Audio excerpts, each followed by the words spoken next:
With injuries to a few of the top preseason cornerback prospects, like Benjamin Morrison or Siobhan Revelle, scouts are undoubtedly looking for names to fill in the late-round gaps. Enter Trey Amos, a Louisiana Lafayette and Alabama transfer who made his way to Ole Miss for his final season and absolutely showed out, racking up the third most pass deflections and generally having an incredible nose for the ball. But can that propel him into the first round? Find out in this 2-minute drill.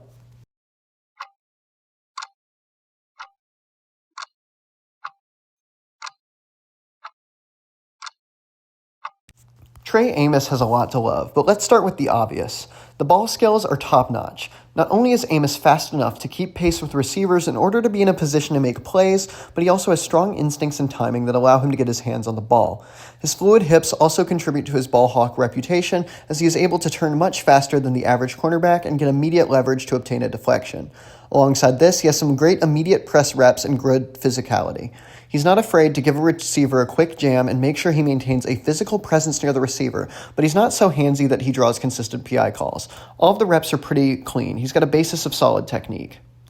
My worries with Amos come mostly from his run-stopping and tackling ability. He doesn't have the functional strength to disengage from a block and can be easily taken out of contention for a tackle as long as the blocker has more functional weight.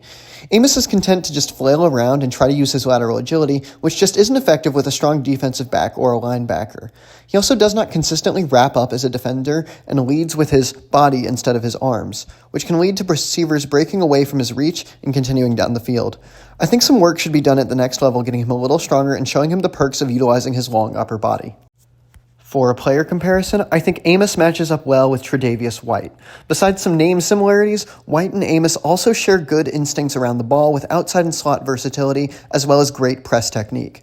There were concerns about White's tackling ability coming out of college, but once he cleaned those up, he became a true CB1, which I think is very possible for Trey Amos.